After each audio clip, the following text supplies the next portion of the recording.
की मीटिंग बुलाए, उस कमेटी की मीटिंग नहीं हो सकी।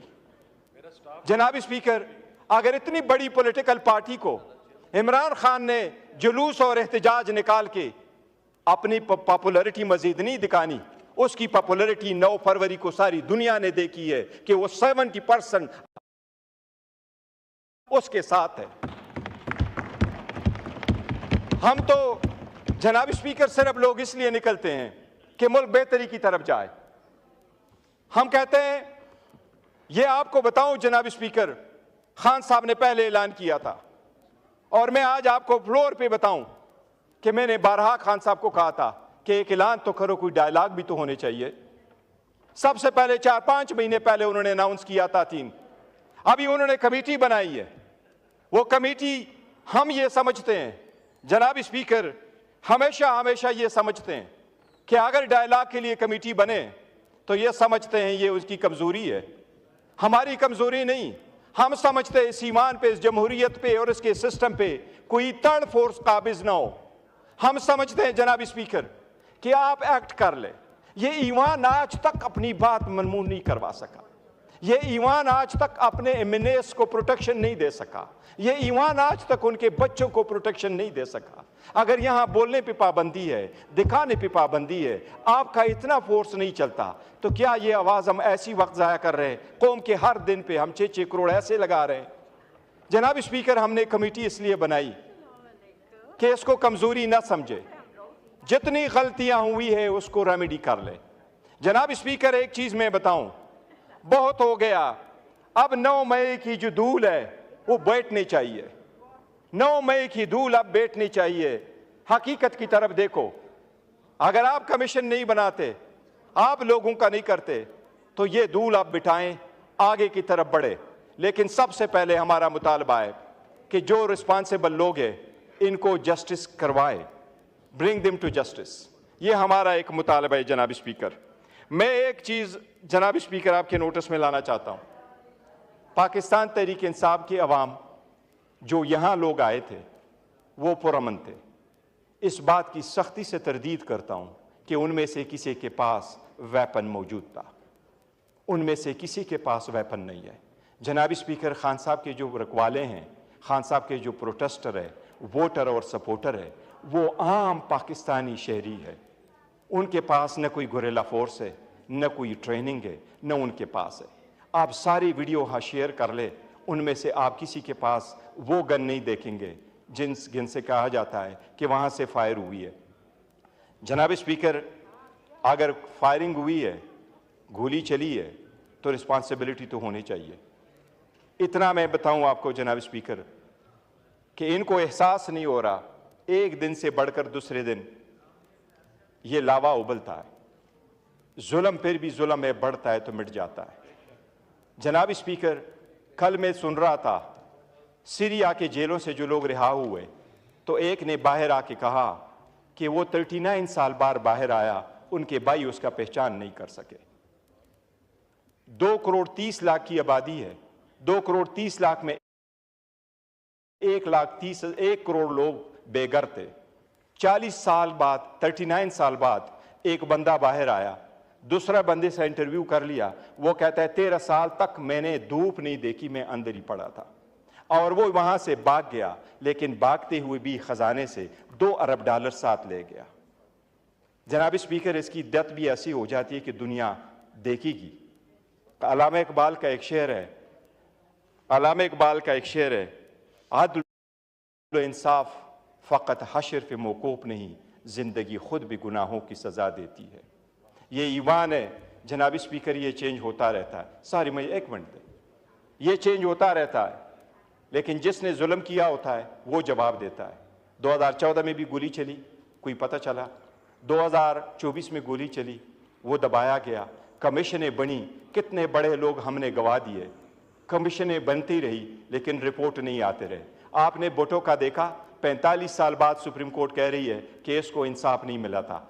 अब वक्त है जनाब स्पीकर, हम भी मुतालबा करते हैं कि हमारे लोगों को इंसाफ मिलना चाहिए। ये इंसाफ हम इस ईवान के थ्रू लेना चाहते हैं। हमें मजबूर न करे कि हम दोबारा सड़कों पे आएँ, ये ईवान हमें वो इंसाफ दे दे। स्पीकर, मैं अपना तकरीर कन्फाइन करूँगा।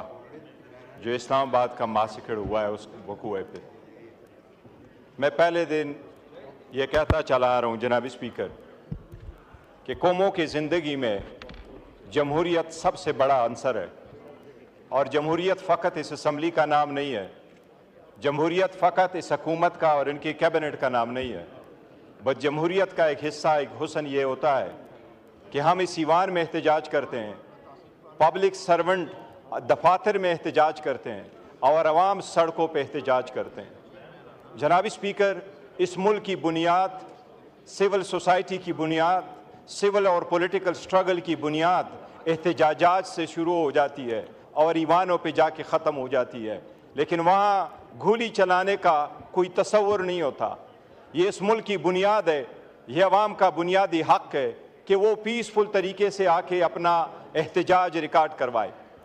जनाब स्पीकर, उन लोगों का अंजाम देके जो पीसफुल स्टूडेंट में हसीना वाजिद तहरीबकार कहा करती थी, उसका अंजाम क्या हुआ है? जनाब स्पीकर, पाकिस्तान तहरीक इंसाफ की ये हिस्ट्री रही है, बावजूद इसके कि हर किस्म का जुल्म पाकिस्तान तहरीक इंसाफ के साथ हुआ है।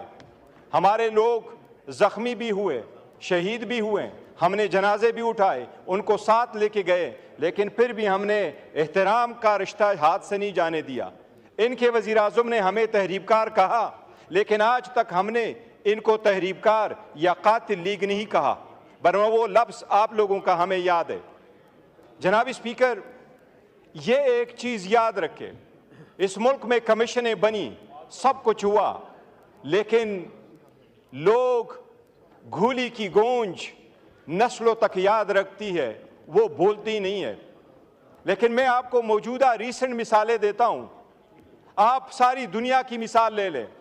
अब रिसेंटली इंडिया के पार्लियामान को प्रोटेस्टर ने स्टॉर्म कर लिया, इंडिया की ईमान को प्रोटेस्टर ने स्टॉर्म कर लिया, उन्होंने स्मोक कैनिस्टर चलाए, उन पे फायरिंग हुई, उन्होंने कैनिस्टर चलवाए, उन्होंने जो फायर एक्सटिंग्विशर थे वो चलाए, क्या उन पे गोली चली? ब्राज़ील की ईवान स्टॉर्म हुआ, श्रीलंका का ईवान स्टॉर्म हुआ। जनाब स्पीकर, मोस्ट रिसेंटली अभी सितंबर 2024 में कनाडा का ईवान स्टॉर्म हुआ, 100 से ज़्यादा प्रोटेस्टर अंदर चले गए, क्या किसी ने गोली चलाई? कनाडा का ईवान स्टॉर्म हो जाता है। जनाब स्पीकर, इससे बढ़कर आगे 4 दिन पहले साउथ कोरिया का ईवान स्टॉर्म हुआ, सदर ने मार्शल लॉ लगाया, पूरी कौम निकल के आई, 5000 लोग ईवान के अंदर आए, सारे शीशे दरवाजे तोड़े, क्या किसी ने एक बुलेट चलवाया? कैपिटल हिल पे, जिसकी मिसाल आपकी हुकूमत देती जा रही है, कैपिटल हिल पे सारे लोग स्टॉर्म हो गए। उन्होंने कहा अपने वाइस प्रेसिडेंट को कि हम आपको इस ईवान से बाहर निकालते हैं, स्पीकर को बाहर निकाला, अपने कैबिनेट के चेयरमैनों को बाहर निकाला, सेनेटर को बाहर निकाला, उनको सेफ मुकाम तक ले गए। प्रोटेस्टर आए, सारे तारीखी चीजें उन्होंने तोड़ दी। प्रोटेस्टर गए, स्पीकर के कमरे में बैठे। जनाब स्पीकर, क्या कोई गोली चली?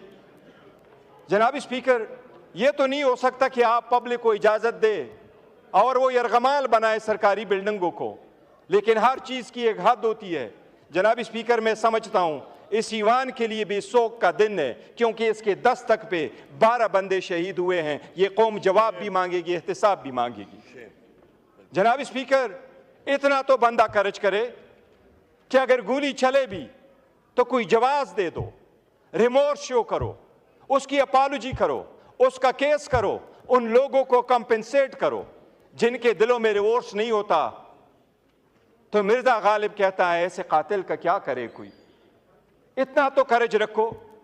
ख्वाजा साहब, आपके तजर्बे से हम पैदा लेना चाहते हैं, सबसे ज्यादा मेरी उम्र से ज्यादा आप इस ईवान में रहे हैं, आपको ये सूद, आपको ये जेब देता है कि आप कहते हैं एज ए लीडर, आप ये कहते हैं कि गोली तो चली नहीं है, वो बंदे मरे हैं, हम अपने खानदान के खानदान उजाड़ करके रख चुके हैं। हम पख्तूनों का कार्ड नहीं खेलते, लेकिन हर पख्तून बाप ने अपने बेटे का जनाजा उठाया है। ख्वाजा साहब, पख्तून का जब एक गोली चलती है तो खानदान के खानदान क्या नस्ल याद रखती है। अगर आप सिर्फ इतना करते, उनको कंपेंसेट करते, मौसम बताते कि जो लाजिम है, पहले भी तो हुआ है। आफ्ताब शेरपाव के दौर में तहरीक चली, निफाज शरीयत की तहरीक चली, गोली चली, 8 बंदे मरे, पर्चा रजिस्टर हुआ, अपॉलॉजी हो गई, वो सबके घरों में चले गए। सारे लोगों ने कहा हमने आपको माफ किया है। ये बदले लेने का वक्त नहीं था, लेकिन आप भी पर्चे का तो कह देते, केस के इन्वेस्टिगेशन का तो कहते हैं, आप आ जाते, रिकॉर्ड तो दे जाते। आपके दर पे ये आए हुए हैं, ये आपके सिटीजन है, ये हमारे सिटीजन है। जनाब स्पीकर, हमने जुल्म का बदला जुल्म से नहीं दिया।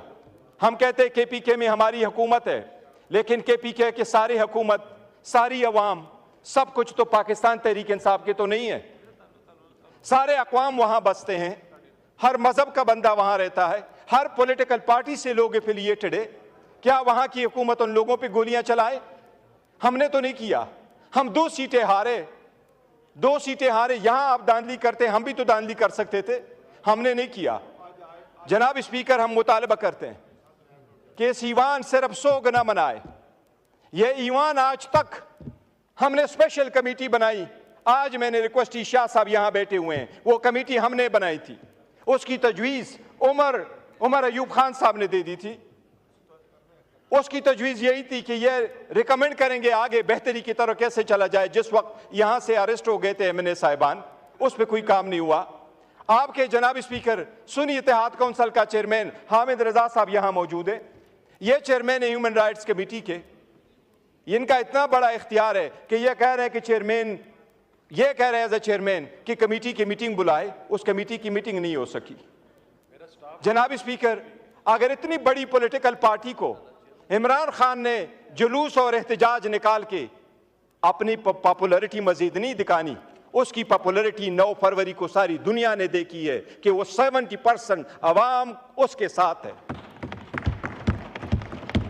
हम तो जनाब स्पीकर सिर्फ लोग इसलिए निकलते हैं कि मुल्क बेहतरी की तरफ जाए। हम कहते हैं, ये आपको बताऊं जनाब स्पीकर, खान साहब ने पहले ऐलान किया था, और मैं आज आपको फ्लोर पे बताऊं कि मैंने बारहा खान साहब को कहा था कि एक ऐलान तो करो, कोई डायलॉग भी तो होने चाहिए। सबसे पहले 4-5 महीने पहले उन्होंने अनाउंस किया था 3, अभी उन्होंने कमेटी बनाई है।